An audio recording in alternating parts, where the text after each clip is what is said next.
김수민의 뉴스 밑장 월간 지방정치 2월호입니다. 네, 2월호 늦게 내게 됐습니다. 죄송하고요. 제가 좀 일정이 여의치가 않네. 이게 제가 대통령 선거, 지방선거 때보다 방송 일정이 많지 않은데 준비하는 방송들이 좀 시간이 필요한 원고를 쓴다거나 이런 것들이 있어가지고 피로도 많이 누적이 되고 그런 상황입니다. 이거 수입은 조금 그때보다 작년 지방선거 때보다 줄었는데 덜 바쁘다는 느낌이 안 드는 그런 상황이네요. 이거 짜임새 있게 맞추면 제가 이걸 맞출 수 있을 텐데 좀 안타깝다. 네, 아무튼 죄송스럽고 그래도 월간 정치과학 계속 하겠습니다. 그리고 또 안내를 드려야 될 텐데요. 뉴스민 재정이 어렵습니다. 여러분들의 많은 후원을 부탁드리겠습니다. 저도 뉴스민의 식구가 됐어요. 객원 전문 기자가 됐고 또 운영에도 어느 정도 특히 편집이라든지 이쪽에는 더 적극적으로 뛰어들기로 했습니다. 그리고 당분간은 뭐 출연료는 안 받으니까 뉴스민에게 많은 도움이 되었으면 하고, 여러분들 또 이런 언론사 잘 없습니다. 대구 지역에서 활동하는 언론사인데 경북까지 커버를 하고 있고, 이런 언론사가 다른 지역에 부산이라든지 광주라든지 대전 이런 데는 찾기 어려워요. 지역 언론들이야 다 있지만 뉴스민처럼 독립 언론으로 운영을 하고 있는 이런 곳이 많이 없습니다. 그리고 뭐 아시잖아요. 지자체 광고 이런 거 많이 받기 어렵다는 거. 특히 요즘에 홍준표 대구시정하고는 전투를 하고 있기 때문에 여러 가지 오히려 뭐 보복을 받으면 받았지 뭘 수혜를 받을 게 없죠. 여기서 힘이 될 수 있는 것은 독자들밖에 없습니다. 그리고 후원자들. 그래서 돈줄을 좀 내주십시오 라고 부탁을 드리는 겁니다. 뉴스민 홈페이지 가시면 뭐 후원하는 방법 이런 건 다 나와 있으니까 거기서 온라인으로 서류를 작성을 해주시면 후원을 하실 수 있고, 또 일시적으로 후원하실 수도 있죠. 홈페이지에 계좌번호 참고하셔가지고 일시적으로 후원을 하실 수도 있고 정기 후원을 하실 수도 있습니다. 여러분들의 많은 도움 부탁을 드리겠습니다. 뉴스민 10년을 넘겼습니다. 10년 넘길 수 있을 거라고 예측했던 사람 많지 않고요. 저도 뉴스민이 인터뷰한 1호 정치인이었던 걸로 기억이 나는데 이게 언제까지 갈 수 있을까 이런 걱정도 했었지만 그래도 많은 분들의 도움과 뉴스민 관계자들의 분투로 여기까지 왔는데 다시 주저앉은 적은 없었어요. 제가 봤을 때. 근데 또 여기서 주저앉을 순 없다. 이 고비를 좀 넘겨주십사 하는 바람입니다. 거의 천용길 발행인 같은 경우는 직을 걸고 하고 있고, 만약에 인원을 줄인다면 본인이 정리되겠다. 이렇게까지 배수의 진을 친 적도 있었어요. 이런 사정들 좀 여러분들께서 많이 헤아려 주셨으면 하고요. 그리고 대구라든지 가까운 지역에 사시는 분들은 3월 31일에 뉴스민 후원의 밤이 열립니다. 여기에 또 많은 참석을 해주시면 고맙겠다라고 하는 그런 말씀을 드리겠습니다.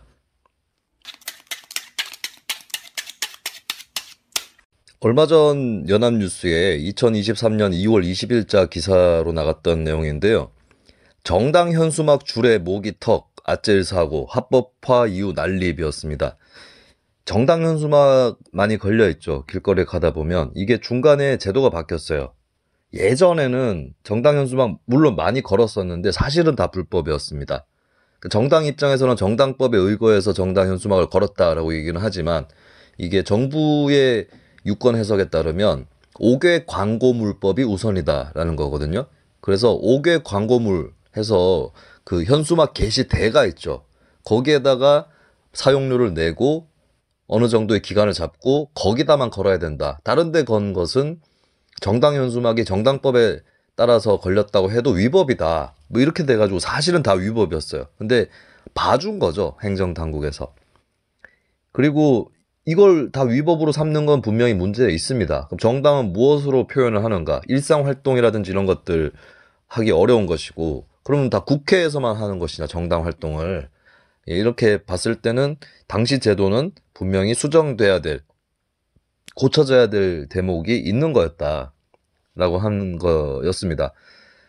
그래가지고 이게 결국에 정당 명의의 현수막 설치를 합법화를 하는 쪽으로 5개 광고물법까지 개정이 됐어요. 이게 지난 해의 12월에 개정이 된 거고, 더더욱 이제 예전에도 걸렸던 정당 현수막이기 때문에 더 많이 걸리게 되겠죠. 일단 저는 이런 제도 자체는 바뀐 게 맞다고 보고, 제가 구미에 있을 때 구미가 유독 정당 현수막에 대한 제한이라든지, 제한이 아니죠, 그냥 무조건 철거하는 쪽으로 그렇게 흘러갔었기 때문에 제가 항의를 했었어요. 다른 지역은 안 그런데 왜 구미만 이러냐. 근데 공무원들은 거기에 대해서 어떤 전향적인 의지가 전혀 없었고요. 법이 그러니까 다 철거한다, 이런 식으로 나온 거예요. 제가 그때 얘기를 했던 게, 그 현수막이 많이 걸려있으면 좋지 않으니까 개수하고 기간 요거 정도 제한을 해서, 예를 들면은 한 정당이 현수막을 구미시에 뭐 더 많이 걸 수도 있는데 좀 봐줘서, 빡빡하게 해도 한 10개 정도는 걸 수 있게 해주고, 그리고 뭐 한 일주일 건다, 뭐 이 정도로 하면 되지 않겠느냐, 뭐 이런 얘기도 했었는데, 이제야 이제 그 5개 광고물법에 따라서 허용이 되기 시작한 거죠. 근데 지금 또 우려의 목소리가 나오는 거는, 예를 들면은 이 현수막에 끈이 있습니다. 끈이 있고 이 끈을 묶어야 되는데, 보통 전봇대라든지 또 신호등의 이 지주라든지 이쪽에다가 묶잖아요. 근데 그러면 기둥이 2개가 필요하지 않습니까? 근데 2개 사이가 멀어. 그러면은 현수막은 그렇게 길지는 않아. 길게 만들면 또 민폐가 되죠. 그러면은 이제 끈을 쫙 이렇게 당겨가지고 묶어야 되는데, 근데 이 끈 높이가 사람 턱에 걸리는 높이가 된다는 거예요. 그래서 인천시 연수구에서는 전동 킥보드를 타고 가던 사람이 지난 2월 20일에 끈에 목이 걸려가지고 넘어진 거예요. 아찔하죠. 뭐 아주 크게 다치신 건 아닌 것 같긴 한데, 이것도 뭐 함부로 얘기할 건 아니겠네요. 대충 기사로만 봤을 때는 알 수 없는 부분이니까, 목 부분에 2-3cm의 찰과상을 입었다고 하고, 참고로 이분이 성악을 전공하시는 분이라서 목 쪽이니까 더 민감하실 수밖에 없겠죠. 이게 또 야간이었어요. 근데 현수막 야간에 뗐다가 주간에 다시 붙이고 이거 아니잖아요. 그래서 이런 거는 지금 자유롭게 설치하다시피 돼버린 게 5개 광고물법 개정인데, 좀 바꿔야 될 것 같습니다.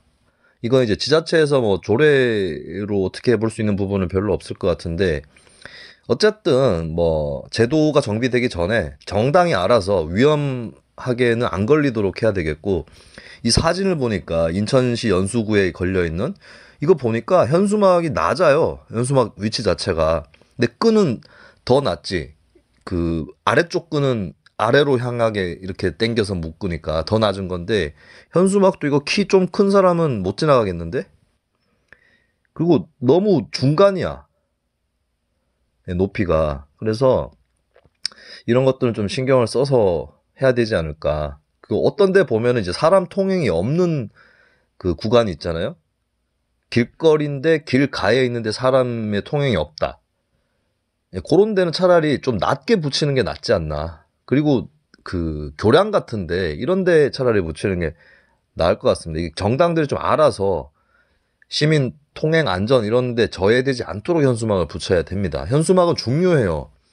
현수막이 엄청난 선전의 효과를 갖고 있고, 이거 아니고서야 사람이 다 일일이 다니면서 뭐 마이크 들고 연설하고 이런 걸로만 또 될 수는 없는 거기 때문에, 어쨌든 이거 거는 거는 중요한 정당 활동이고 보장받아야 될 정당 활동이죠. 다만 이런 것들이 시민들한테 민폐가 된다면 정당에 대해서도 시민들의 무관심이라든지 환멸 이런 것들은 더 커진다. 이건 분명히 말씀을 드리고 싶고, 그 인천시가 행안부에 공문을 보내가지고 정당 현수막을 다시 규제하는 방향으로 5개 광고물법을 재개정해달라 요청을 했다고 하거든요. 이거 어느 정도의 방향인지 모르겠지만 말씀드리고 싶은 거는 아예 제한하는 쪽으로 가면 안 된다는 겁니다. 그럼 이 기회에 좀 규정을 마련을 해서 개수라든지 위치, 뭐 기간 이런 것들을 그리고 신고해야죠. 지자체에 신고하고 우리가 어디에 붙인다라고 명시적으로 신고를 하는 쪽으로 그 정도로 해서 이거는 안전과 관련되기 때문에 규제를 해야 되는 부분입니다. 그래서 정당 활동의 자유와 시민의 안전 그 사이에 적정한 규제를 마련하는 것이 중요하지 예전에 5개 광고물법으로 돌아가서는 안 된다. 정당을 일반 상업적인 현수막과 똑같이 취급할 수는 없다고 보거든요. 그런 점을 좀 인식을 해주셨으면 좋겠고 그리고 그 정당들이 막 알아서 거는 거 말고 아까 말씀드렸던 게시대에 거는 거 있잖아요. 게시대도 어떤 장소는 몇 개를 잡아서 정당들끼리 여기다 다 걸어라. 뭐 이런 그것도 유도를 해봄직하다고 봅니다. 네, 사실은 근데 그 게시대가 눈에 잘 안 띄어. 그러니까 정당들이 심지어 기업들도 업체들도 길가에 이렇게 그냥 막 거는 현상이 벌어지는데 뭐 어느 정도는 또 그 게시대를 활용해보는 것도 방법이다. 뭐 그렇게 봅니다. 자, 다음 소식은 김동연 경기도지사의 반발 소식입니다. 검찰이 경기도청을 압수수색을 했고 김동연 지사 PC도 여기에 포함이 되어 있었습니다. 김동연 지사가 밝힌 바로 이거는 이제 이재명 대표 사건 때문이죠. 각종 사건들이 있었잖아요. 특히 뭐 쌍방울 그룹의 대북 송금 이거는 경기도하고 연루가 돼 있는 거 아니냐 해서 일단 이미 이화영 전 평화부지사는 구속이 돼 있는 상태인데 김동연 지사가 밝힌 바에 따르면 13차례 도청 압수수색이 있었고 또 2월 23일 기준으로 그 어제는 19군데 압수수색을 했고 제 방까지 압수수색을 했다. 컴퓨터는 내 거다. 그리고 도청사는 작년 4, 5월에 이사한 새 청사다. 왜 이렇게까지 하느냐 얘기를 합니다. 근데 이거는 바로 판단이 어려운 게 영장이라는 것이 사유가 있어야 되잖아요. 그러면은 예를 들면 도지사 PC를 압수수색한다. 이렇게 됐을 때 이재명 대표 관련 사건이면 관련이 있어야 됩니다. 그러면 혹시 뭐 김동연 지사가 관련 파일을 삭제한 거 아니냐라고 해서 압색을 했을 수 있는데 그 경우에 이제 김 지사의 항변이 맞을 수 있는 거죠. 아니 이거 내 컴퓨터다. 그러니까 전임자한테 물려받은 게 아니다 이 얘기죠. 근데 그게 아니라 만약에 김동연 지사가 본인이 이 PC를 통해서 뭔가 증거를 인멸했다 혹은 그런 우려가 있다 이런 것 때문에 압색을 하겠다. 증거인멸 흔적이나 이런 게 있는지 아니면 이 건과 관련해서 누군가와 주고받은 뭔가가 있는지 이럴 때는 이제 혐의가 어느 정도는 좀 뚜렷하게 나와 있어야 되는 거겠죠. 근데 이걸 알 수가 없는 것 같아요. 수색영장에 무슨 내용이 들어가 있는지 모르니까. 뭐 한간에서는 이렇게 얘기할 수도 있습니다. 법원에서 발부하는 거다. 검찰이 자의적으로 집행할 수 있는 압수수색 영장이 아니지 않느냐 얘기를 할 수 있는데 근데 이 점은 있어요. 우리나라 법원의 영장 발부율이 굉장히 높습니다. 그래서 어지간하면 그냥 떼주는 거 아니냐 이런 지적들이 또 나오는 거거든요. 그래서 저는 네, 압수수색 영장 부분은 어떤 사람은 압수수색 영장 심사를 굉장히 까다롭게 하자. 그것도 구속영장 실질심사처럼 하자. 이렇게도 얘기를 하는데 저는 그것보다는 일단 현실적으로 해볼 수 있는 거는 압수수색 과정을 굉장히 엄밀하게 한다.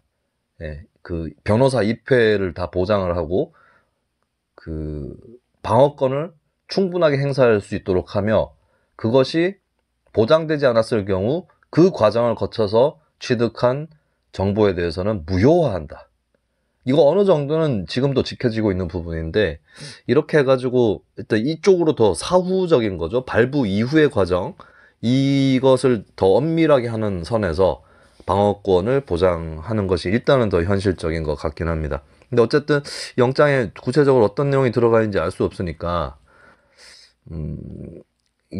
적절한 영장 집행이었는지 이 부분은 현재로서는 좀 알기 어려운 것 같아요. 근데 제가 김동연 지사 경기도에게 드리고 싶은 말씀은 아실 겁니다. 제가 법인카드 유용 때문에 현재 수사와 재판을 받고 있는 배소연 씨 있죠. 경기도의 전 직원, 이재명 대표의 측근이고 근데 제가 정보공개 청구를 했는데 총무과 업무분장표에도 없고 별정직 전체 명단에도 없고 그래가지고 급기야 제가 그 사람 한 명을 찍어가지고 이 사람 뭐 했던 사람이냐라고 정보공개 청구를 했더니 재판에 관련된 사항이라서 비공개하겠다라고 경기도에서 밝혔고, 거기에 대해서 제가 행정심판을 청구를 했습니다. 이게 보니까 시간이 이미 많이 지났어요. 제가 청구를 했던 날짜가 작년 2022년 11월 22일이었습니다. 아직까지 결과가 안 나오고 있고, 중간에 통보가 왔던 거는 길어지고 있다. 뭐 다른 사건이 많아가지고 행정심판위원회가 이 사건을 들여다보는 것 자체가 늦춰지고 있는 것인지, 아니면 제가 청구한 이 내용에 대해서 행정심판위원들끼리 경론이 벌어져서 결론을 못 내리고 있는 것인지, 그거는 뭐 제가 알 수는 없는 부분이겠습니다만, 이미 3개월 좀 지났나요? 네, 3개월이 지난 상황에서 아직까지, 예전에 제가 행정심판 청구했을 때는 그보다는 빨리 결론이 나왔던 것 같은데, 아무튼 이렇게 늦춰지고 있어요. 그리고 지난 호에서 제가 얘기를 했을 겁니다. 경기도에서 답변서를 제출해서 제가 뉴스민에서 작성한 기사를 두고 추측성 기사다라고 폄훼를 했던 그런 대목이 나오는데, 근데 본인들이 공개를 하시라고, 압수수색에 대해서 굉장히 민감하신데, 정보공개 청구에 대해서도, 자, 비공개까지는 내가 이해를 해요. 근데 태도가 이거 아니잖아요. 그 경기도 자체 감사 결과 발표했었는데 뭔 내용이 있는지 잘 모르겠어요. 뭐 그거 카드 긁은 거, 그거는 사실 부차적인 거예요. 카드가 문제가 아니라 단체장 배우자의 의전 수행 같은 걸 위해서 채용이 된 상황이라면 이건 국고손실이라고 제가 지적을 계속 했었잖아요. 여기에 좀 책임 있는 해명을 하고 있느냐. 이재명 대표도 안 하고 있지만 현재 경기도에 있는 사람들도 하지 않고 있잖아요. 이거 좀 다시 한번 지적을 하고 싶습니다. 그리고 이제 지방정치 얘기는 아닌데요. 뭐 여담이지만 제가 그 화물연대 파업 때 업무 복귀 명령을 내리죠. 윤석열 정부가. 이거 아예로 협약 위반입니다. 저는 아무리 봐도 그렇게 보이고, 국제운수노련이나 이쪽에서도 아예로 국제노동기구에 진정을 냈고, 그래서 아예로가 한국 정부에 서한을 보내는데 한국 정부가 공개를 안 합니다. 제가 정보공개 청구를 직접 했는데 주요 내용이랍시고 반 페이지 분량의 요약본 낸 거 말고는 공개를 안 한다. 왜? 외교에 관련된 사항이다. 근데 외교에 관련된 사항이라고 무조건 비공개하는 게 아니고, 국익을 현저하게 침해할 우려가 있거나 혹은 국제기구나 다른 나라에 대한 어떤 그 이익을 침해하는 그 나라의 이익이죠. 그런 경우는 안 되는 건데, 이게 아이엘오 협약을 아이엘오가 어떻게 해석을 했고 한국 정부에다가 어떻게 거기에 관련해서 입장을 전달한 거예요. 그게 무슨 국제기구의 어떤 침해받지 말아야 될 이익을 침해하는 것입니까? 그리고 한국 입장에서도 그 내용을 공개를 하는 것이, 이건 노동기본권에 관련된 거기 때문에 시민들 입장에서나 정부 입장에서나 공개를 하는 게 맞는 거죠. 아니 뭐 론스타 관련한 그것도 공개를 한다 그랬잖아요. 근데 론스타하고는 그 ISDS 투자자 국가 직접 소송제 요게 따라서 싸우고 있는 상황인데도 공개를 어느 정도 했잖아요. 그리고 더 한다고도 했잖아요. 공개를. 이거는 그런 사안이 아닙니다. 근데 왜 비공개하는지. 그래서 제가 이것도 행정심판을 청구를 했습니다. 그래서 현재 스코어로 저는 경기도지사하고 고용노동부 장관 이 두 사람을 상대로 행정심판 절차를 밟고 있다라고 하는 것을 알려드리겠습니다. 그러니까 이거 좀 얘기를 해야겠는데, 내가 아이로 서한하고 직접 관련 있는 의제는 아니지만 아이로 서한도 공개 못하는 윤석열 정부가 감히 양대노총에, 감이라고 표현하는 건 양대노총이 위대하다는 뜻이 아니고요. 양대노총이 정부나 지자체한테 보조금 받는 게 있어요. 근데 그건 다 회계심사합니다. 내역 다 제출해야 돼요. 증빙서류 내야 됩니다. 근데 그거 말고도 다른 것까지 다 내라고 하잖아요. 지금 그럴 권리는 없습니다. 민간단체인데.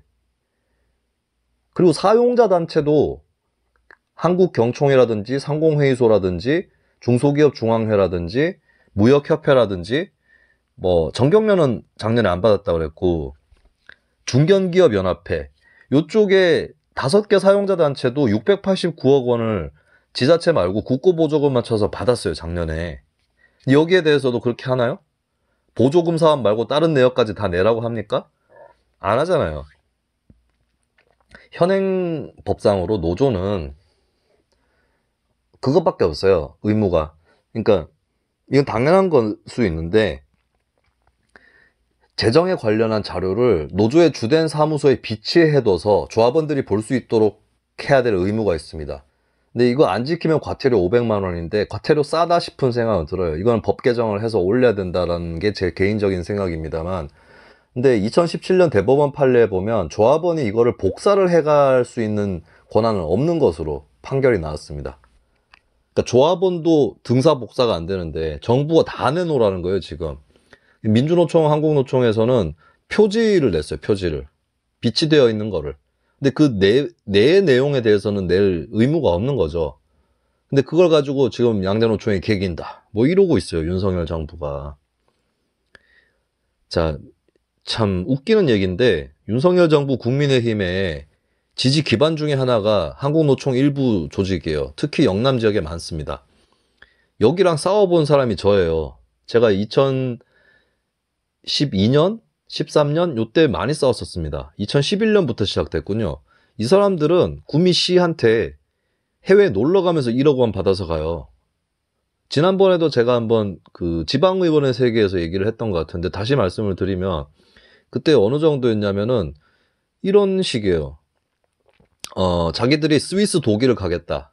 거의 스위스 가면 아예로 기구 본부도 있잖아요. 거기 가겠다.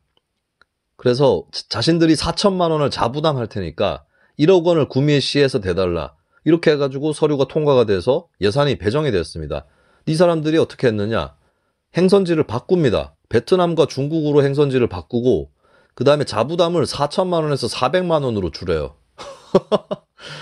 이거 보조금 탈 때 자부담을 이 단체가 어느 정도 될 수 있느냐도 그 단체의 어떤 신뢰도라든지 사업의 능력 이런 것들을 평가하는 잣대입니다. 4천만 원을 댈 수 있는 실력이다라고 했기 때문에 1억 원을 준 측면이 있는 거거든요. 이거를 400만 원으로 깎은 다음에 1억 400만 원으로 스위스 독일이 아닌 중국 베트남으로 갑니다. 이름이 뭐냐? 노사민정 벤치마킹이에요. 뭘 벤치마킹하죠? 베트남, 중국에서? 거기에 노동조합의 자유로운 활동이 가능한 나라입니까? 그 나라들이? 뭐 노사정 회의라는 게 있습니까? 다 공산당이 알아서 하는 거지, 결국에. 뭐 하는 거예요, 거기서. 그리고 이제 이거는 제가 뭐 다른 제보로 받은 건데 뭐 굉장히 좀 관광성의 일정들을 했다. 그리고 막 굉장히 심각한 의혹도 있었어요. 이거는 심지어 한국노총 구미지부 관계자가 스스로 떠들고 다녀서 기업 관계자들도 얘기를 들어본 바 있고, 심지어 저는 이거 내부 고발이라고 하죠. 공익제보를 할 수도 있는 사람 또 알고 있어요. 근데 하지는 못했어요, 그분이. 신원이 다 노출되기 때문에.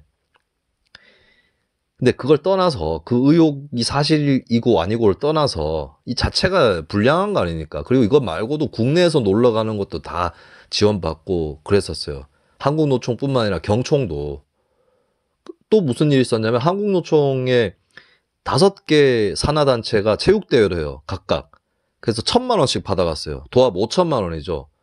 제가 이런 일체의 예산은 다 삭감시켜야 된다라고 주장을 했는데 다 제 뜻으로만 되는 건 아니지 않습니까?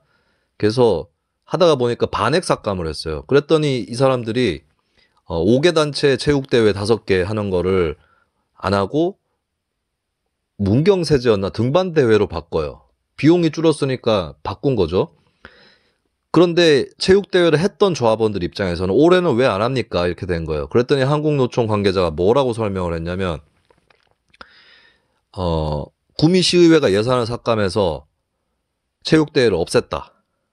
뭐 이렇게 얘기를 하는 거예요. 근데 분명히 예산은 체육대회로 준 거예요. 그럼 니들이 알아서 해야지. 반액이 삭감됐어요. 전액도 아니고 반액이 삭감됐고 체육대회 예산은 없앤 게 아닙니다. 다른 걸로 바꾸라고 한 적 없어요. 나는 없애라고 했지. 아예 없애라고 하고 체육대회 하고 싶으면 당신들 돈으로 해라. 이렇게 얘기를 한 건데 그렇게는 안 됐죠. 반액 삭감이 됐어요. 그럼 그 얘기를 해야 될 거 아니에요. 반액 삭감된 건데 구미시의회가 없애가지고 없어졌다. 우리 없애라고 안 했어요. 그래서 한국노총 조합원이 저한테 전화가 왔습니다. 그래서 진실을 알려주십시오 하길래 체육대회 우리 없애지 않았다고. 니네 그쪽 단체 윗대가리들이 없앤 거다. 그랬더니 난리가 나가지고 이제 그 해당 윗대가리, 거짓말하고 다녔던 그 윗대가리가 저한테 전화가 왔나? 그랬는데 저한테 전화 안 하는 게 좋죠. 어지간하면. 예. 지가 박살나니까. 거의 개 박살을 내가지고 당신은 내가 의회로 출석시키겠다 까불면은 참나 이런 집단이 지금은 좀 달라졌을 거예요. 한국노총 구미지법. 근데 그때 이런 집단이었고 이게 다 국민의힘 지지 기반이요.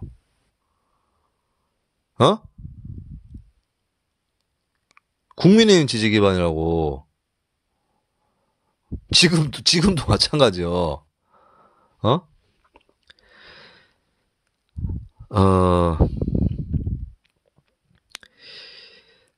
이런 거는 교정할 생각이 없고 그냥 회계장부만 내놓으라고. 이것도 어떻게 보면 발단이 지난 대선인데 한국노총이 민주당 지지 선언을 했나? 지난 대선 때 그랬을 거예요. 윤석열 쪽에서 섭섭하다 뭐 이럴 수가 있느냐. 윤석열이 꼴랑한 거는 사실 뭐 나는 한국노총이 민주당 지지한 거 잘했다고 생각하지는 않지만 이 노조의 자유예요. 정치 방침에 그건 자유고 내가 한국노총 조합원이면 하지 말자고 했겠죠. 민주당도 못 믿는다. 하지 마라. 뭐 그렇다고 진보정당을 지지하자고는 안 하겠다. 그냥 떼자.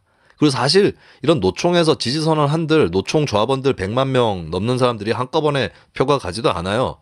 그때도 한국노총 중앙에서는 민주당 지지선언 하니까 영남 지역의 몇몇 지역에서는 국민의힘 지지선언 했어요. 그러니까 니들이 알아서 하는 일이다 이렇게 생각하는데 근데 윤석열이 한국노총 지지를 원한 것도 웃긴다고 생각하지 않습니까? 윤석열 노동정책이라는 게 뭐예요? 뭐 있어? 노동자 입장에서 반길 만한 게 그때 대선 때도 그렇고 꼴랑 그때 공공기관 노동이사제 찬성한다고 그걸로 이제 땜질하려고 했던 것이고 이게 티가 너무 나더라고. 우리도 친노동 정책 조금 있다. 그리고 한국노총 이거 우리 해주는데 좀 지지해 줄 수 없겠냐 있다고인데 그거는 하는 거였다고. 윤석열이 찬성하든 말든 간에 추진되고 있었던 거고 바로 그 윤석열 대통령 되기 전에 도입 시작했다고요. 뭐 그런 마당에 무슨 뭘 바란다고. 그게 삐졌나 봐. 삐지니까 이제 한국노총, 민주노총, 양대노총 다 묶어가지고 때리고 있는 거죠. 자, 근데 국민의힘의 구린 역사, 이런 노조들이 지자체 보조금 타가지고 물론 좋은 사업도 합니다. 지자체 보조금 타서 노동 상담 사업이라든지 노동자 기본권에 대한 사업들 이런 것도 하는데 근데 당시에 제가 구미시의회에 있을 때는 뭐 1억 원짜리로 놀러 다니고 말이야.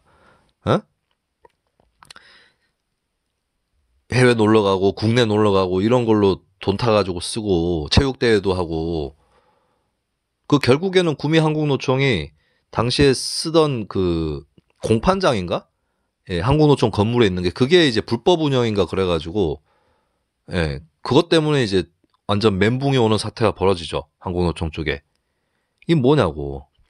그런 노조의 지지 기반을 두는 수준이 아니라 그 노조 출신들을 지방의원 공천도 주고 해가면서 했던 게 국민의힘이에요. 그래 놓고는 이제 와서 법적 의무도 없는 회계장부를 다 내놓으라고? 윤석열 대통령이 또 웃긴 얘기했어요. 세액공제를 노조 회비에 대해서 하고 있기 때문에 국가가 지원해주는 셈이다. 뭐 개소리야. 시민단체도 시민단체 회비 내잖아요. 그리고 뭐 기부금 낼 때 있잖아. 복지기관이라든지 이런데 이거 세액공제 되잖아요. 뭐 얼마까지는 세액공제되고 그다음 이상 수준부터는 소득공제된다. 이거 있잖아요. 그러면 그게 다 국가 지원을 받는 거예요. 그게? 이게 이재명이 얘기했던 거랑 사고방식이 똑같은 거 아니야? 이재명이 뭐라 그랬습니까? 작년에 국회 예산심사할 때 서민 감세는 서민 예산 증액과 같은 효과를 가진다. 어떻게 갔냐고. 그게 감세는 그냥 재정이 줄어드는 건데 에? 감세를 통해서 혜택을 주고 말고는 논쟁의 여지는 있을 수 있겠지만 그게 서민 예산 증액이 되는 건 아니라고. 뭔 서민 예산 증액이야. 서민 예산 증액을 하려면 감세를 하면 안 되지. 증세를 하든지 그래가지고 서민들한테 더 배분되도록 하는 게 맞는 거죠. 근데 똑같은 얘기하고 있어 윤석열 대통령도 지금.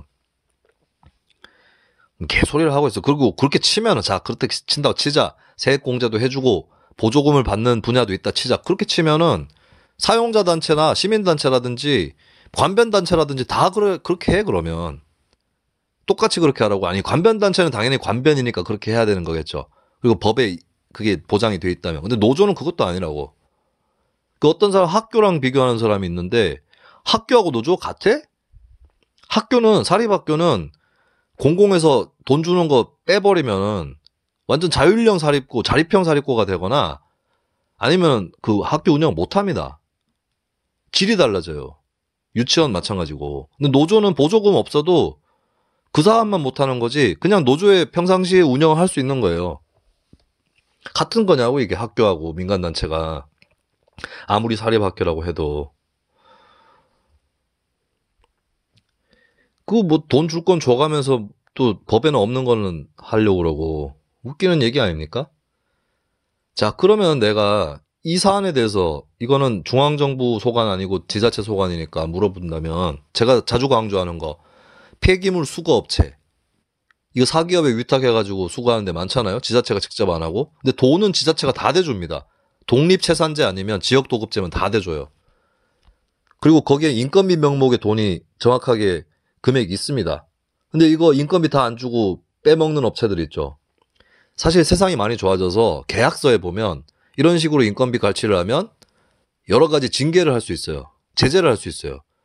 계약 해지, 재계약 배제, 구역 축소, 이윤 축소 등등. 이거 제대로 하고 있습니까, 이거? 이거 제대로 하고 있는지 정부에서 감독하고 있어? 지자체가 제대로 하는지를? 지자체는 사기업체를 제대로 감독하고 있어? 뭐 이런 거는 다 빵꾸 나는 주제에 지들하고 사이 안 좋다고 다 뒤집어 씌우려고 양대노총에다 대고 뭐 하는 짓입니까? 니네 국민의힘 대통령 밑에 지자체장들은 또 각종 결탁 관계를 맺을 수도 있는데 특히 한국노총 쪽은 한국노총 중에서도 한국노총도 이제 여러 부류가 있어요. 근데 수구적인 사람들이 있거든. 거기에 내가 구매해서 봤던 사람들 그런 거는 건드릴 생각을 못하면서 무슨 이건 지자체와도 관련이 있는 거니까 말씀을 드린 겁니다. 그래서 이거는 정리가 필요하고 한국노총이나 민주노총이나 정치방침 있잖아요. 근데 이게 노조가 사실 정치방침은 필요할 수 있습니다. 그건 노조가 알아서 할 일인데 근데 이런 정치방침하고 예산이 엮여 있다고. 조심해야 됩니다. 그래서 어떤 지자체 사실은 이게 중앙정부에서 권고하는 안에서는 어떤 특정 정당이나 후보를 지지하는 단체에 대해서는 보조금을 지원하지 말라고 돼 있어요. 중앙정부 권고는. 근데 이게 지자체가 자율적으로 최종 결정하는 건데 대구시의 경우에는 제가 정보공개 청구가 아니라 이거는 정보공개 청구를 받았나? 내가? 여기에 대구시는 이거 묘하게 해놨어요. 그래서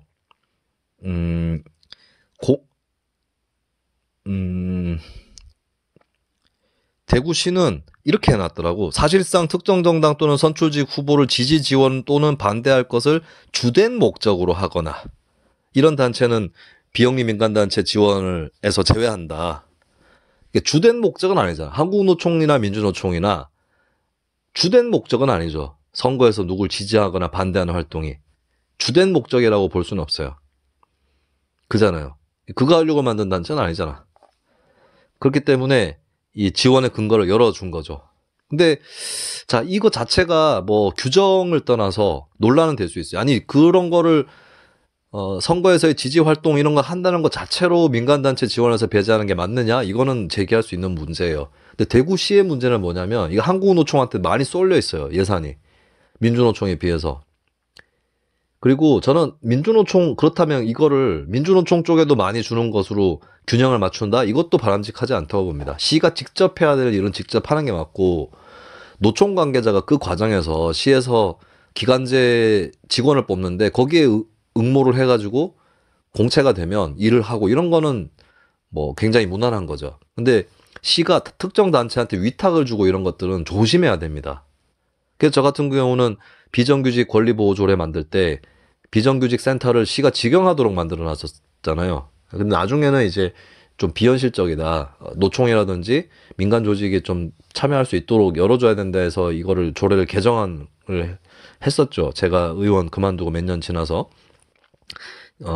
그 전임 장세훈 구미시장 있을 때 뭐 그랬었는데 어쨌든 이거 굉장히 신중해야 됩니다. 그러니까 시에서 지원하는 입장에서도 신중해야 되고 노총 입장에서도 덜컥덜컥 좋은 사업이라고 받아가면 안 된다고 봐요.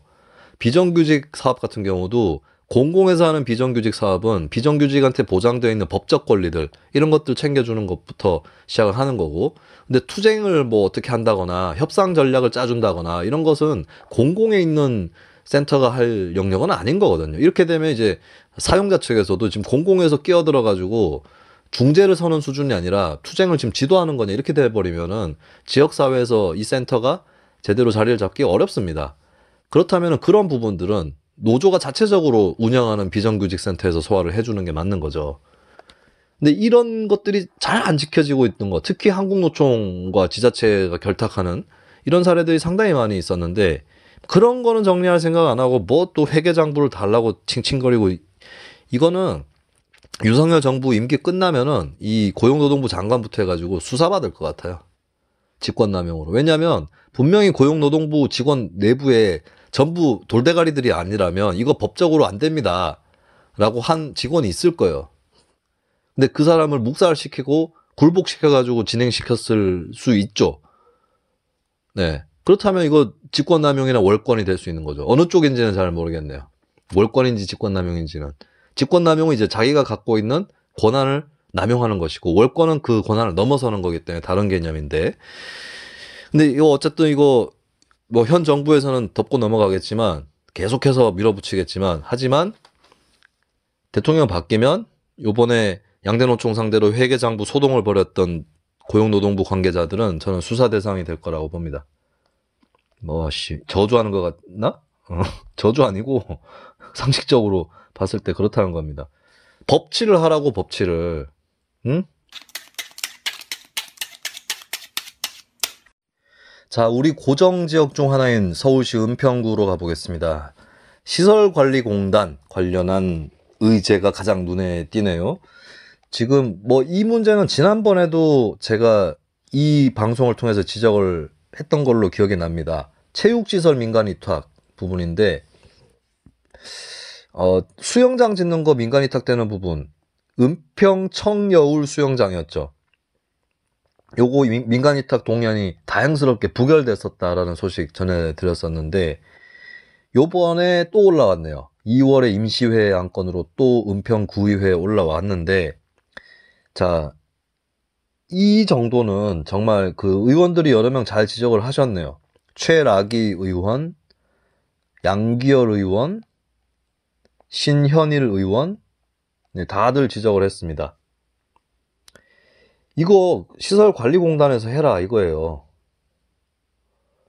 시설관리공단이 그러라고 만든 조직입니다.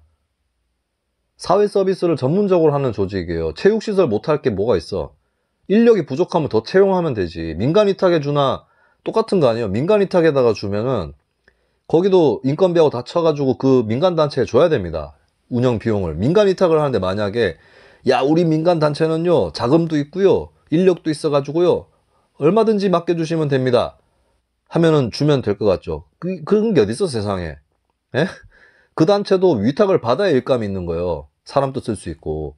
자기네들 돈을 어떻게 해 그걸.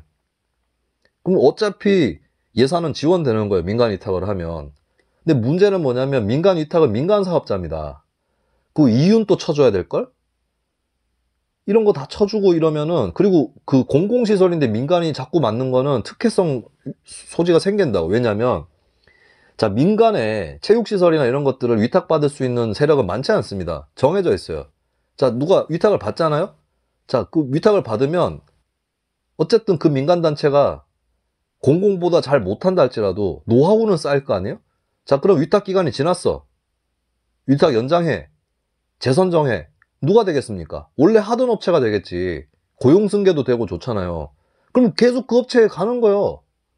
그러면 이게 공공시설이냐고. 공공시설입니까 이게? 공공시설인데 민간이 받아가지고 계속 운영해.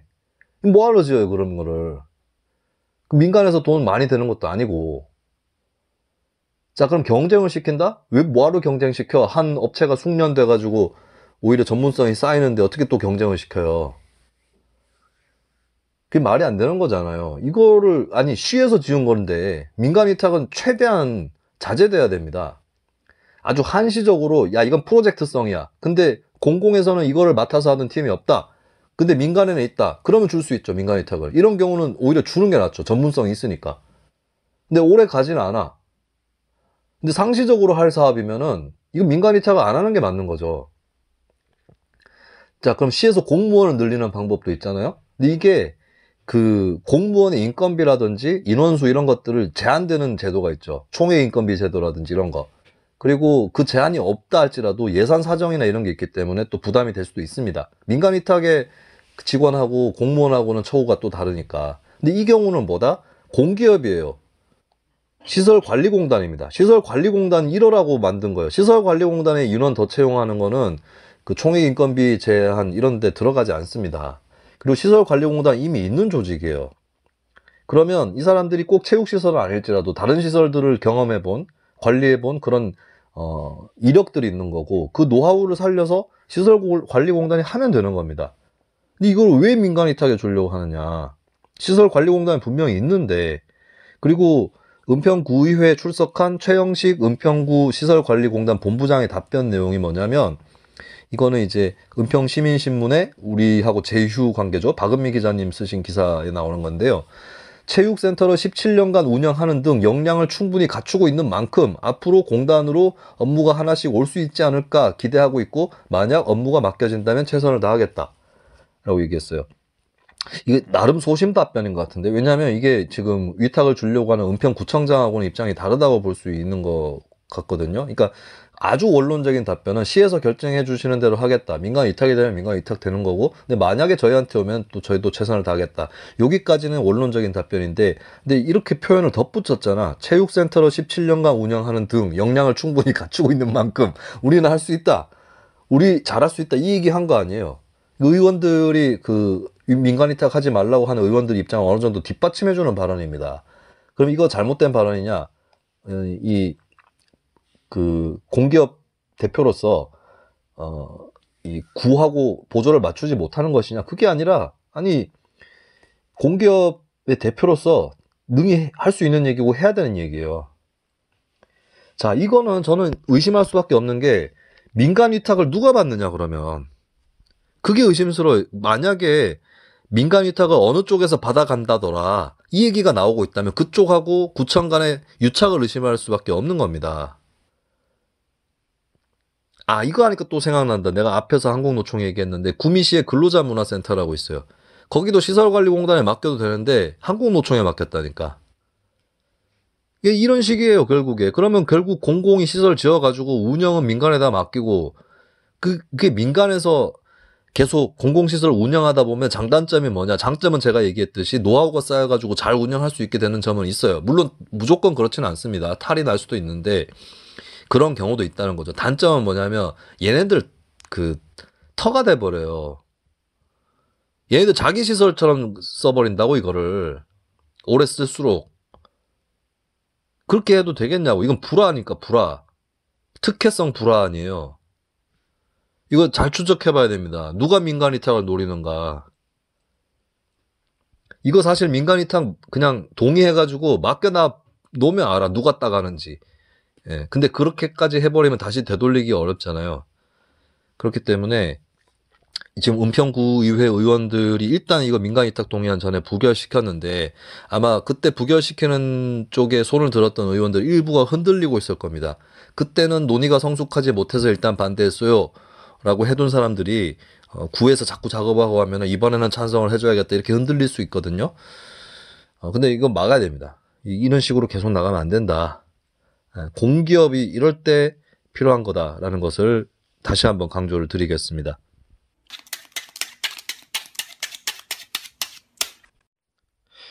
자, 다음은 거제 지역으로 가보겠습니다. 거제는 지금 선거법 위반 문제가 심각하게 대두되어 있습니다. 박종우 거제시장은 기소가 안 됐는데 배우자들하고 측근 5명 이렇게 재판에 넘겨져 있는 상황이거든요. 근데 측근 5명 중에 2명이 현직 공무원입니다. 자, 이 사람들이 선거 때 무슨 짓을 했느냐? 거제시 비서실장으로 있는 A씨 같은 경우는 변광용 민주당 후보에 대해서 조폭하고 호영호재한다. 이런 허위 사실을 유포한 혐의를 받고 있어요. 변광용닷컴이라는 것까지 만들었다고 하는데 이 사람 지금 비서실장으로 가 있습니다. 물론 관련자들은 혐의를 부인하고 있는 것으로 그렇게 알려지고 있는데, 그리고 B씨 같은 경우는 원래 기자였어요. 근데 거제 시의회로 취업을 했습니다. 이 사람은 선거 때 무슨 혐의를 받느냐면 자기 언니한테 450만 원의 금품을 제공을 했어요. 왜? SNS 홍보 작업을 해달라. 이게 본인의 친족한테 기부를 한 거지만 어쨌든 선거에 관련된 기부다 해서 이 혐의로 기소가 된 거거든요. 자, 뭐 관련자들이 혐의를 부인을 하고는 있다는데, 일단 이 B씨 같은 경우는 박종우 시장 선거운동을 하고 지금은 시의회가 있어요. 시의회 의장이 뽑은 사람입니다. 이 일해 가지고 되겠습니까? 그러니까 거제시의회 의장하고 박종우 시장하고 당적이 같고 해서 그게 뭐 인맥이 겹칠 수는 있겠습니다만, 시장 선거운동한 사람을 시의회 직원으로 뽑는다? 이거 뭐 법적으로 불법은 아니겠죠. 또 윤리적으로 반드시 문제가 있는 사안은 아니겠지만, 중요한 거는 이제 굉장히 중대한 혐의를 받고 있는 사람들인데 이렇게 취업이 됐다는 거예요. 계속 이래가지고 되겠어요? 일단 재판 결과까지 기다려본다라고 하면서 현재 징계 절차에 착수가 안 돼 있다고 합니다. 일단은 거제시장이 A씨에 대해서는 징계를 요구를 했다고 하네요. 그래서 절차 착수는 돼 있는 거죠. 근데 인사위원회에서 재판 결과를 보자고 징계를 보류하고 있다라고 하고요. 그리고 윤부원 거제시의회 의장도 B씨에 대해서는 일단 재판 결과를 지켜봐야 된다라고. 자, 이거는 왕도는 없습니다만, 근데 징계 절차 착수는 해야 돼요. 가만히 두고 보고 있을 겁니까? 착수는 해서 재판 결과에서 사실관계가 밝혀지는 부분이 있기 때문에 거기에 앞서가지고 앞질러가지고 사실관계 규명을 하진 않겠다. 이것까지는 오케이예요. 근데 재판이 나왔을 때 바로 처리를 하려면은 징계 절차는 일단 시작은 해야 됩니다. 개시는 해야 된다고. A씨 같은 경우는 개시는 돼 있죠. 근데 이거 혐의가 굉장히 심각한 거잖아요. 허위 사실을 유포해서 경쟁 후보를 음해했다라고 하는 거. 이런 사람을 그냥 비서실장으로 임명을 해도 되나. 물론 재판까지 기다려보고 그때까지 시간 걸리는데 비서실장 다른 사람으로 임명을 해놓으면 영영 잘못하면 오랜 시간 동안 임명을 못하는 거 아니냐 이렇게 생각을 했을 수는 있겠지만 하여튼 부담은 본인이 지는 겁니다. 그리고 이거는 중요한 거는 만약에 사실관계가 인정이 돼서 재판에서 유죄가 나온다면 즉각 해임해야 됩니다. 이런 사람 뭐 견책이나 감봉 이런 걸로 마무리할 거예요? 이거는 확실히 해두죠. 그러니까 사실관계 규명에 있어서 시나 의회 내부에서의 절차가 종료가 되고 징계를 내렸는데 재판에서 만에 하나 사실관계가 부인이 된다, 부정된다 이렇게 되면은 곤란하니까 재판까지 기다려보는 건 어쩔 수 없다고 봐요. 그리고 한국 사회의 여러 비슷한 일들이 이제 재판 결과를 다 기다려봐야 풀리는 그런 상황으로 갈 겁니다. 뭐 우리도 몇 가지 사례를 알고 있죠. 그렇기 때문에 재판 전에 결론을 내리라라고는 말씀드리지 않겠습니다. 그러나 다만 재판 결과가 나오면 즉각 징계해야 되고, 이 경우는 선거법으로 뭐 몇 가지 실수를 한 게 아니잖아요. 넘어갈 만한 선을 밟은 게 아니잖아. 허위사실 공표라든지 금품 제공, 기부 이런 것들은 선거법에서 중하게 다스려야 되는 범죄인 거죠. 감옥에는 가지 않더라도 이 사람들이 공직에 있어서는 안 된다. 이게 유죄 판결이 나는 순간 이 사람들은 잘려야 된다. 그리고 이런 선거운동원들하고 같이 선거를 한 박종우 시장 본인은 기소가 안 됐지만 배우자까지도 기소가 돼 있는 상황이죠. 여기에 대해서는 뭐 겸허하게 많은 비난을 받아들이는 것이 맞다. 분명히 지적합니다. 다음은 수원으로 가보겠습니다. 수원에서는 현재 남북 교류 협력에 관한 조례가 가장 핫 이슈예요. 예전에 뭐 남북 정상회담 이런 거 2018년에 할 때 이게 또 민주당 문재인 정부가 들어서고 얼마 안 됐을 시점이었죠. 그러다 보니까 전국 각지에서 남북 협력에 대한 시동을 걸기 시작했고 관련 기금을 만드는 조례 이런 것들이 또 만들어졌습니다. 근데 남북 관계도 안 좋아졌고 그런 상황에서 지자체가 이걸 뭘 할 수가 있겠느냐 이런 얘기가 나오고 있는 상황인데 수원이 대표적인 지역이에요. 남북 교류 협력 조례 폐지안이 수원시의회의 논쟁 끝에 2월 23일에 상임위를 통과했습니다. 뭐 대충 짐작하시겠지만 국민의힘 대 민주당 구도고요. 일단은 이 조례를 폐지하는 데 앞장선 사람이 국민의힘 소속의 홍종철 의원입니다. 기획경제부위원장이기도 한데 홍 의원의 설명에 따르면 지방정부 협의회 출범 이후 현재까지 두드러진 실적은 거의 없다. 경기도는 2022년 남북관계 경색 등을 고려해서 남북교류협력 사업의 컨트롤타워인 경기도 국제평화센터마저 폐지했다. 17억 원의 예산을 일반 회계로 편입시켜 수원시 현안 문제 해결을 위해 쓰는 것이 시민을 위한 예산 운영이다. 라고 홍종철 의원이 밝혔습니다. 반면에 민주당에서는 이걸 반대하고 나섰는데요. 장정희 의원은 지난 2011년 수원시 조례 제정 이후, 오래됐네요. 2011년이면. 국회에서 남북 교류 협력에 관한 법률을 개정하면서 지자체 역할을 명시적으로 규정했다. 현 시점에서 수원시 조례는 상위 법률의 근거 조항까지 있으며 이 같은 법률 개정 시기 이전부터 선도적 역할을 해온 셈이다. 그런 얘기가 있죠. 조례는 법률의 씨앗이다. 그러니까 법률이 꼭 만들어야 된다라고 명시를 해야 조례가 만들어지는 건 아닙니다. 유명한 사건이 1991년도에 지방자치가 부활하고 초창기에 있었던 일인데 청주시에서 있었던 일입니다. 한국 지방정치 역사에서 빼놓을 수 없는 사건이죠. 정보 공개에 관한 조례가 만들어졌어요.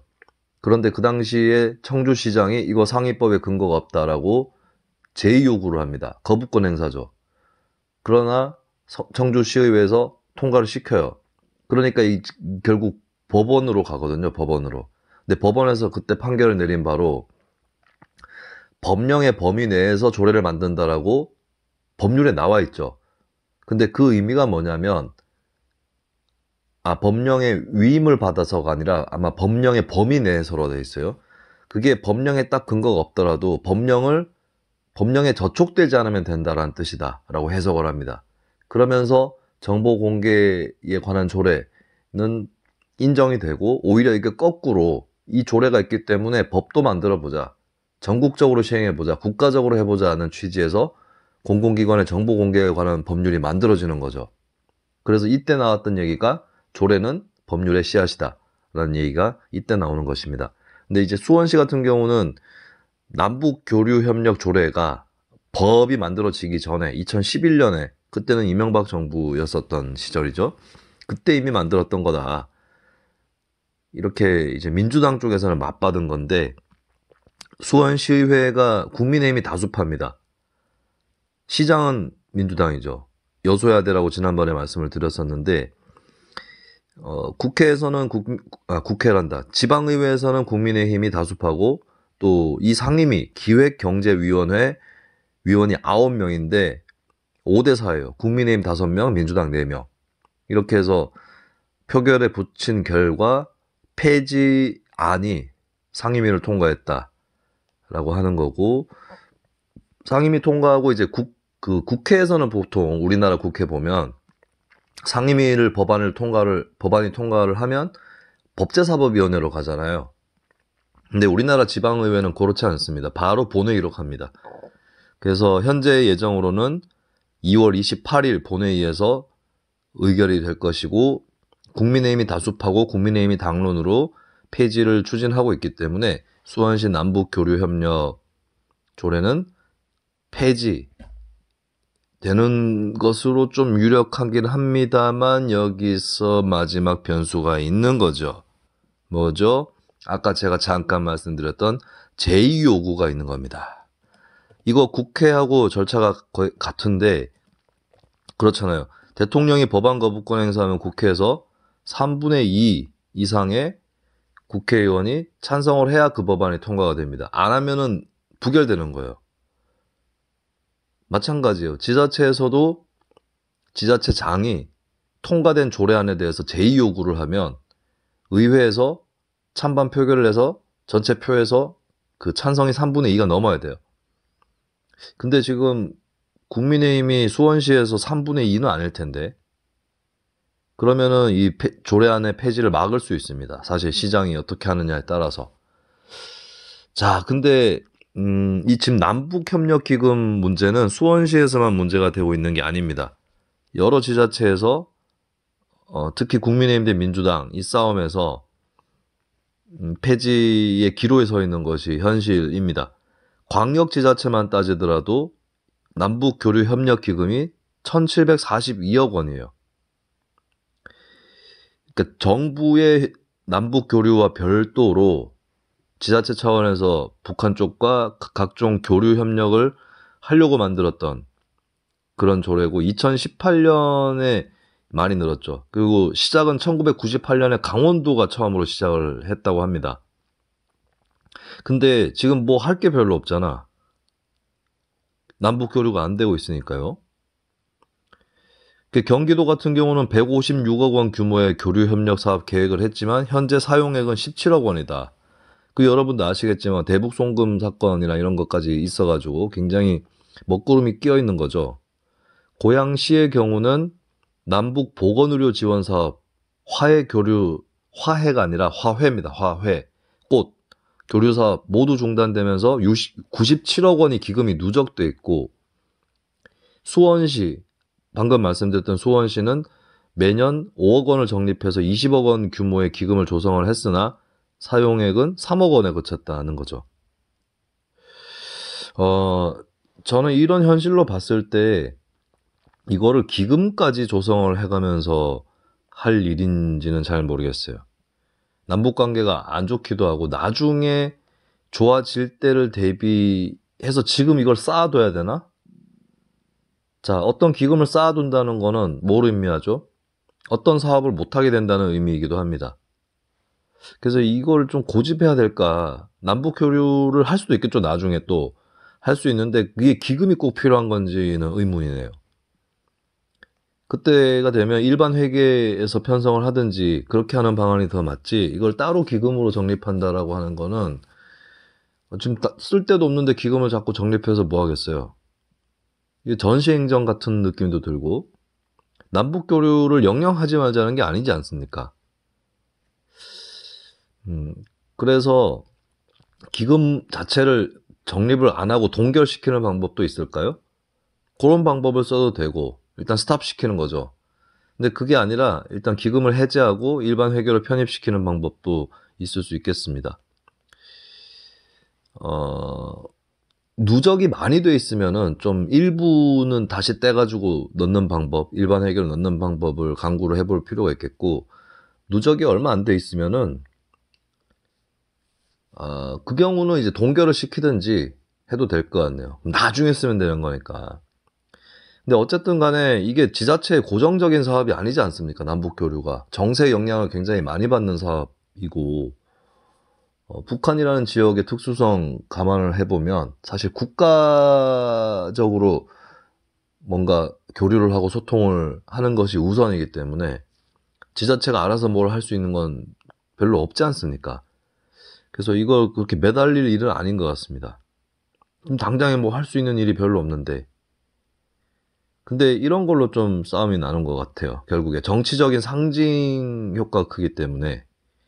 그리고 특히 요번에 국민의힘이 지방선거에서 확실하게 이긴 것은 굉장히 오랜만입니다. 16년 만이라고 해야 될까요? 지방선거를 돌아보면 2006년 지방선거에서 국민의힘의 전신인 한나라당이 대승을 했죠.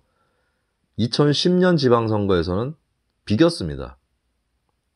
단적으로 서울시장하고 경기도지사를 한나라당이 그때 이겼지만 전국적으로 보면은 지방의원이라든지 여러 지역을 또 감안을 해서 보면 비겼다라고 표현하는 게 맞는 것 같고 2014년 지방선거 역시도 비겼다고 표현하는 게 맞겠죠. 그리고 2018년 지방선거는 민주당이 압승했습니다. 그러니까 국민의힘이 확실하게 다수파가 전국적으로 된 것은 2022년 지방선거 굉장히 오랜만에 있는 일이거든요. 그러다 보니까 요번 역전 현상이 일어나고 몇몇 조례들을 놓고 싸우고 있는데 대표적인 것이 남북 교류협력이었고요.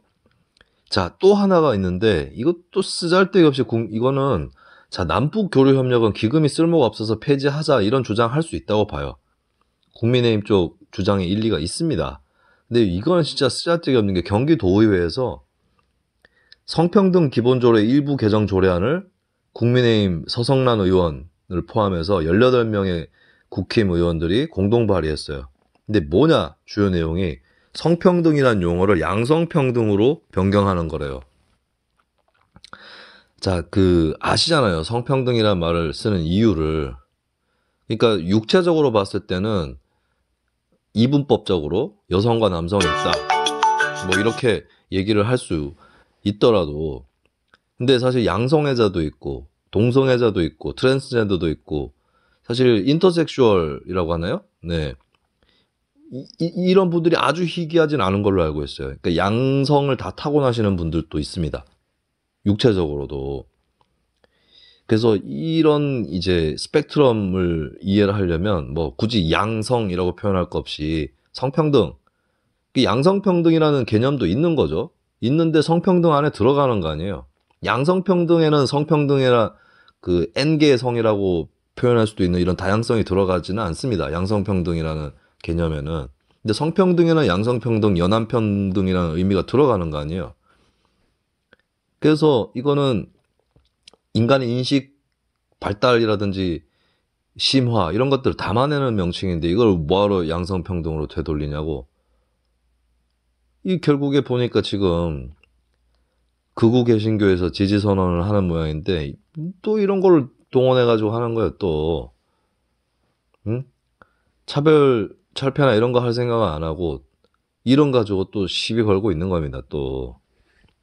망고 쓰잘데기 없는 뭐 쓰잘데기 있겠지 본인들 표를 동원하는 데 있어서는.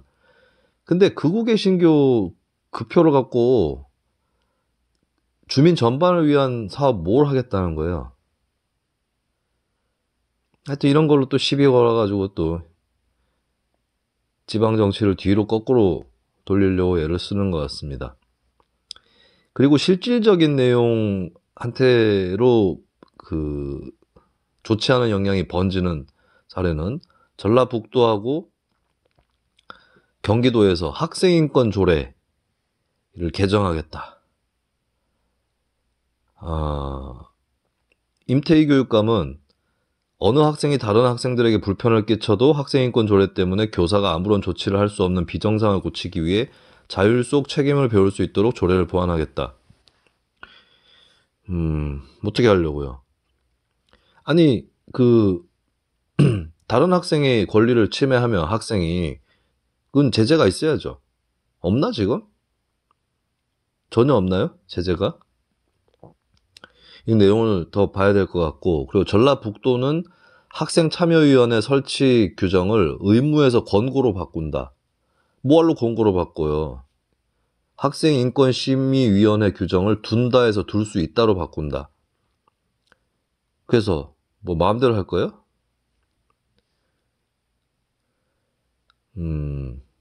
쓰자 되게 진짜 아니, 그런 경험을 통해서 청소년들이 민주주의를 학습하는 경험을 하는 거 아니에요. 이걸 오히려 확대를 해가지고 전체 청소년들이 이런저런 데 참여할 수 있도록 기회를 만들어줘도 시원찮을 판에 원래 있던 학생참여위원회 조항을 삭제하겠다. 잘하는 짓입니다. 응? 자신이 없나 봐요. 청소년들한테 지금 예산이 어떻게 되고 정책이 어떻게 되고 이런 거 설명할 자신이 없나 봅니다. 참 잘하는 짓이고요. 강원도에서는 평창국제평화음악제 지원 중단을 결정했다. 강원도가 18억 원, 평창군이 3억 원을 지원해서 개최를 해왔는데 예산 지원이 끊기면서 열리지 않는다. 뭐야 이게, 기사가 음악제로 돼 있고 하나는 영화제로 돼 있어. 이거 좀 전임자 지우개 같은 느낌 들긴 합니다. 그리고 평창에서의 국제평화에 관련된 영화제든 음악제든 하는 거는 뭐 취지는 있는 거 아니니까. 이건 남북관계 안 좋다고 해서 못한다는 법은 없는 것 같아요. 그리고 지역으로 치면은 강원도 중에서도 평창, 여기에 의미는 충분히 있다고 보는데, 만약에 이 사람 별로 안 온다, 그러면 개선 방법을 찾아보면 되는 거죠. 사람이 왜 못 왔는가 했을 때, 여기는 어차피 못 와, 이런 것인지, 아니면 노력이 부족했다 이렇게 보는 것인지. 요거는 좀 상세 내용을 볼 필요는 있을 것 같긴 합니다. 근데 여하간에 이제 지방 권력이 상당 부분 교체가 되다 보니까 곳곳에서 말썽이 빚어진다라고 하는 건데, 자, 제가 조금씩 짚었지만 실 내용을 봐야 된다라는 내용이 있고, 근데 이거는 실 내용도 없으면서 이름이나 바꾸려고 하고, 혹은 원래 있었던 절차나 기구를 없애려고 하고, 이런 것들은 곱게 볼 수가 없네요. 예. 그나마 진전되어 왔던 지방정치 뒤로 돌리는 일이 없도록 해야 될 것 같고, 저는 국민의힘이 요새 하는 꼬라지를 보면은 뭐 중앙도 문제지만 지방 쪽에서는 계속 탈이 일어날 것 같습니다. 2024년 총선이야. 민주당이 워낙 못하고 또 이재명 대표 사법 리스크 있기 때문에 2024년 총선에서는 국민의힘이 이길 수도 있겠죠. 그것도 불확실하지만, 근데 2026년 지방선거에서는 국민의힘이 질 것 같습니다. 자, 다음은 인조잔디 소식인데요. 2월 초에 보도되었던 충청남도 학교들의 인조잔디 우레탄 트랙 기사가 있습니다. 한국건설생활환경시험연구원이 충청남도 초중고 고교에서 중금속, 다환방향족 탄화수소, 총휘발성 유기화합물, 프탈레이드 계가 소재 등등의 함량을 조사를 했습니다. 71개 학교에서 유해물질이 기준치 이상 나왔다 결과고요. 인조잔디는 14개 학교, 우레탄 트랙은 57개 학교, 지역별로는 천안 9개, 공주 2개, 보령 6개, 아산 2개, 서산 6개, 논산 계룡 4개, 당진 9개, 금산 5개, 부여 4개, 서천 5개, 청량 2개, 홍성 6개, 예산 6개, 태안 5개 학교 이렇게 나왔습니다. 자, 근데 충남교육청의 방침이 뭐냐면 유해물질이 검출된 인조잔디와 우레탄 트랙을 교체할 방침이다. 교체한다. 철거가 아니라 교체한다. 자, 충남교육청이 2년마다 유해성 검사를 하고 홈페이지에 결과를 공개하는 것은 잘하는 행동입니다. 근데 교체가 답일까요? 학교 인조잔디는 제 전문 분야이기 때문에, 자, 학교 인조잔디 문제를 말씀드리면 이렇게 발암물질들, 유해물질들이 나오는 것 문제죠. 근데 요거는 품질 개선은 가능합니다. 잘 안 나오는, 점점 새로 개발할수록 잘 안 나와요. 품질 개선은 충분히 가능하다고 보는데 다른 문제가 더 있어요. 일단 우레탄 트랙이나 인조잔디는 제가 생각하기로 아무리 품질을 개선해도 이 위에 뜨거운 현상을 막을 수 있을까? 여름에 인조잔디 위에 잘못 들어가면은 그냥 5분 동안 가만히 있어도 열상 입습니다. 그리고 우리 다 우려하고 있는 도심의 열섬 현상 이런 것들의 원인이 되는 게 인조잔디 우레탄 트랙이에요. 학교마다 다 설치가 돼 있다고 생각해 보세요. 그럼 그 주변 지역은 뜨거운 거죠. 이거 품질 개선한다고 온도를 얼마나 낮출 수 있을지 모르겠네요. 땅과 풀로 돼 있는 운동장이 아니기 때문에. 그리고 넘어졌을 때 다치는 거 인조잔디 제법 심하죠. 예, 흙모래보다 더 심할 수도 있습니다. 잘못 다치면. 그죠? 이건 아시는 거고. 그 다음에 사실 저는 이제 적어도 초등학교에는 깔지 말자 주의인데, 왜냐하면 사실 인조잔디라는 건 축구장이지 않습니까? 거기서 끝이에요, 용도가. 네. 그러니까 공간을 획일적으로 만드는 거죠. 땅바닥에 금을 긋고 뭘 하고 자시고 할 수가 없는 거죠. 그렇기 때문에 저는 적어도 초등학교에는 설치하면 안 된다. 학교 운동장이 갖고 있는 문화적 교육적 기능들 생각을 했을 때 그렇게 본다면 저는 인조잔디를 새 것으로 교체하는 게 아니라 철거해야 된다. 그리고 이 문제는 서울시 교육청하고 서울대학교 연구소가 합동으로 연구한 결과가 있습니다. 결국에 마사토하고 규사가 섞인 운동장으로 돌아가는 거였어요. 저는 그게 답이라고 보고 잘 안 됐었죠. 저 같은 경우는 2015년에 이 문제에 뛰어들어서 JTBC하고 협업도에서 터트리고 했었습니다. 발암물질 그때 전수조사한 게 있었어요. 심각한 상황이었고, 그리고 그거 외에도 이게 내구연한이 7년이거든요. 7년마다 갈아줘야 돼요. 한번 깔면. 네. 그리고 아까 열 올라온다고 했잖아요. 그거 식히려고 물 뿌려줘야 됩니다. 그래서 학교에 수도요금도 많이 나오는 경우가 많습니다. 이거 계속 그렇게 할 건지. 그래서 적어도 초등학교는 저는 철거해야 된다고 봅니다. 그리고 또 참고할 게 이게 있어요. 그 유해물질 검출 수준을 보면은 경향적으로 초등학교보다 중고등학교에서 더 많이 나옵니다. 유해물질이. 왜일 것 같습니까?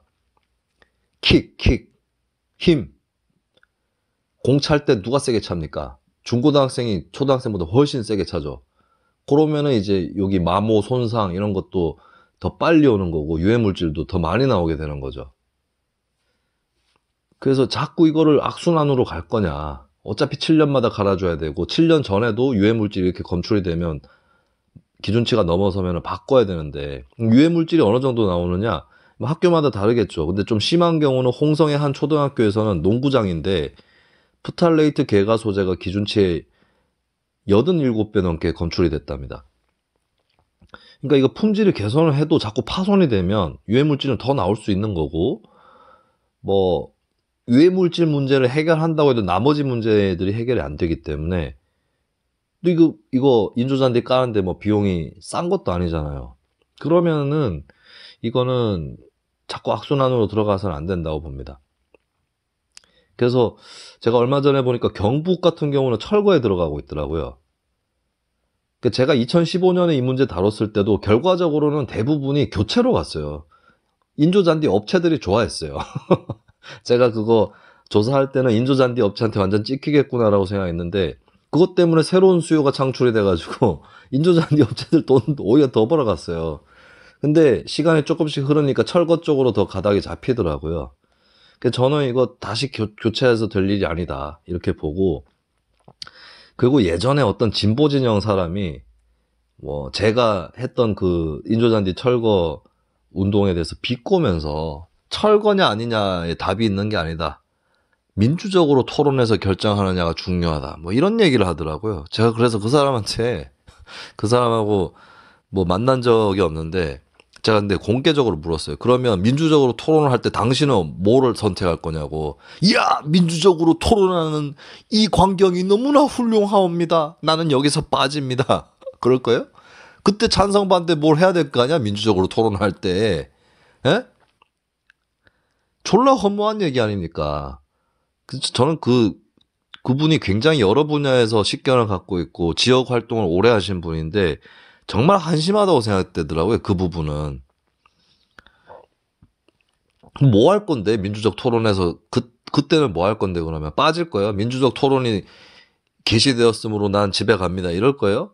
찬성 반대 얘기를 해야 될 거 아니에요. 그 학교마다 달라. 근데 그게 논리가 학교별로 결정할 일일까요, 이게? 이게 바로 자치와 분권이 민주주의라고 착각하는 거예요. 학교마다 다릅니까? 인조잔디를 깔고 말고 해야 되는 그게 사정이 다른 게? 학교마다 달라? 학교마다 찬반의 학부모들 찬반이 다를 수는 있겠죠. 그게 영향을 끼치긴 하겠지. 근데 학교별로 다르게 해야 될 이유가 있어요, 이게? 응? 결정을 할 거면 지역사회 전체 혹은 국가적으로 토론해야 될 일이라고. 그 왜 학교별로 사람들을 쪼개는데. 그리고 학부모 토론 또 말이 안 되는 게 계속 학교에 있나? 그 학교에 있어요? 끼케야 초등학교는 6학년이잖아요. 6년 다니는 거잖아요. 근데 아까 제가 말씀드렸죠. 인조잔디 내구연 한 7년이라고. 자, 그러면은 그때 민주적 토론이랍시고 했던 그 학부모들은 곧 그 학교의 학부모가 아니게 된다고. 근데 아직까지 학부모가 아닌 사람들이 나중에 학부모가 되겠죠. 곧. 인조잔디는 7년 동안 또 까는데. 이게 민주적 토론입니까? 떠날 학교에다가 인조잔디를 수년 동안 깔고 나가는 결정을 하는 게 민주적 토론이에요? 말도 안 되는 얘기예요. 이걸 토론할 거면 국가적으로, 전국적으로 혹은 범지역적으로 토론해야 된다고. 근데 명색이 진보파란 사람이 민주적으로 토론하는 게 자체가 중요하다고. 그 민주적이지 않습니다. 그 토론이.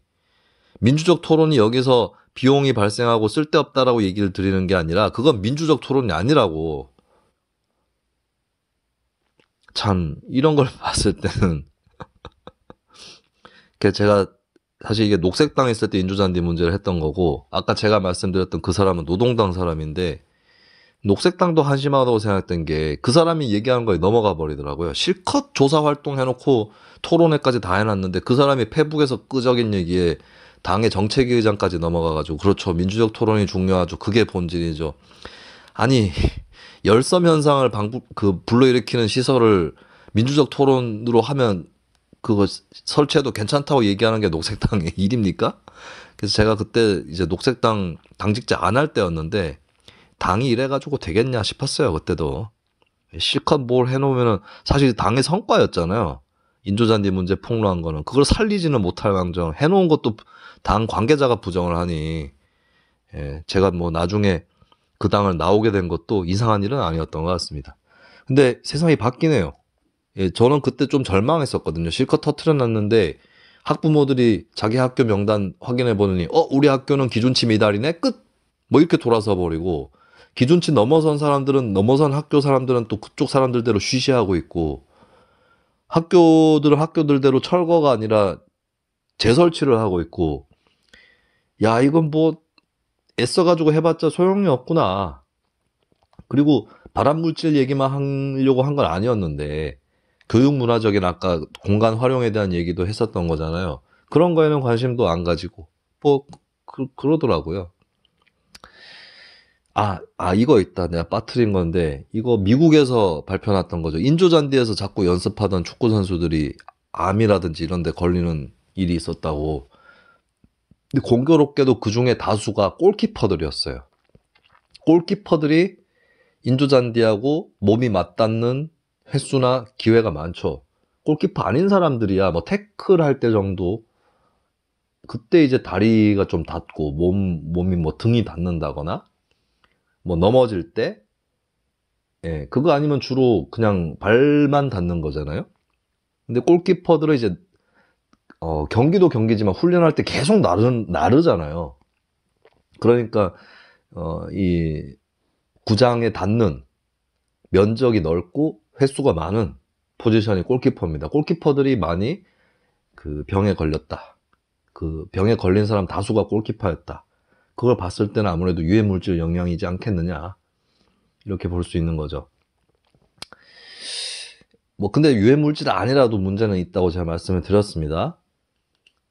그래서 진짜 축구 시설이 필요하고 그게 지역사회에도 필요하잖아요. 전 차라리 천연잔디를 개발하는 게 낫다고 봅니다. 물론 천연잔디에 비용이 들어가죠. 근데 비용 감수하자. 동네마다 그런 체육시설 필요한 거 아닙니까? 그럼 전 천연잔디로 가는 게 맞다.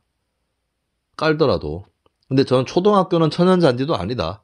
제가 그때 인조잔디 그거 할 때 조선일보에서 한번 전화가 왔었어요. 그래서 인조잔디 문제를 좀 다루고 싶다고. 근데 사실 이제 그때 녹색당에서의 방침이 조선일보 쪽하고 인터뷰 안 하는 것이 방침이어서 하진 않았었습니다. 근데 조선일보에서 천연잔디를 대안으로 내세우려고 하더라고요. 근데 제가 얘기를 했어요. 이 천연잔디가 대안이 아니다. 천연잔디도 똑같다. 인조잔디하고 한 가지는 뭐다? 아까 제가 말씀드렸던 공간의 획일적 사용이라는 측면에서는 똑같다고 얘기를 드렸어요. 그래서 저는 초등학교는 천연잔디도 답이 아니다. 뭐 사실 그렇잖아요. 청소년이 되고 좀 올라가면 땅바닥에 금 긋고 하는 놀이들은 별로 안 하지 않습니까? 그러니까 그것은 좀 다르게 본다 할지라도 초등학교는 적어도 아니다. 뭐 그런 말씀을 드렸습니다. 그래서 천연잔디도 이거 대안이라고 볼 수는 없다. 뭐 저는 이제 동네에 어떤 공원에 인조잔디 설치되고 이런 것은 글쎄 어린이 공원이고 이러면 또 좀 위험하다고 보고요. 성인들이 풋살 같은 거 하는 데는 설치할 수 있겠죠. 그리고 품질이 잘 개선이 되면 유해물질 덜 나오니까. 근데 이것도 계속 체크해야 됩니다. 그리고 자주 갈아줘야 돼요. 한번 깔아가지고 7년이라는 것도 넉넉 잡아서 만들어준 내구연한이라고 볼 수 있거든요. 그래서 이런 것들은 좀 지켜나가야 된다. 인조잔디 자체는 깔다 할지라도 그걸 반드시 강조를 드리고 싶습니다. 그리고 비용을 아끼려고 하면 안 된다는 겁니다. 비용 아끼고 싶으면 아예 처음부터 깔지를 말든가. 학교 말고도 제가 말씀드리는 거예요. 학교는 기본적으로 저는 안 까는 것이 좋다고 얘기를 드리고 있고, 네, 하여튼 너무 사람들이 둔감해지지 않았으면 좋겠다. 예, 그 말씀을 드립니다. 다음 뉴스는 쓰레기 처리 업체입니다. 부산의 해운대구 등에서 이제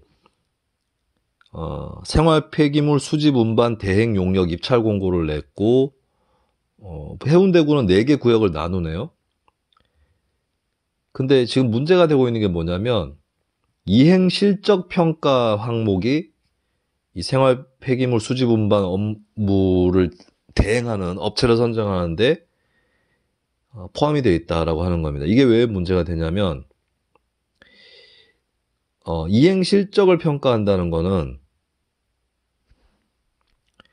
해본 사람이 유리한 거잖아요. 해본 사람이 유리하니까 기존 업체가 또 선정된다. 이게 공개 입찰과 경쟁의 취지가 무색해지는 거 아니냐. 사실상 수의 계약 아니냐. 이렇게 보는 거죠. 그래서 신규 업체도 경쟁 입찰에 참가해서 경쟁할 수 있도록 해야 된다. 그렇다면은 이행 실적 평가 항목은 없애야 된다. 이 주장을 하고 있는 거죠. 요거하고 또 비슷한 게 계약하고 이럴 때 보면 조건으로 차량 보유를 따져요. 근데 잘 생각해 봅시다. 업체가 선정이 안 되면 차량은 쓸모가 없어집니다. 그러면 신규 업체 입장에서는 차량을 사는 게 두려운 거예요. 왜? 샀다가 입찰 떨어지면 차를 쓸 수가 없고 그럼 손해보는 거잖아요, 바로.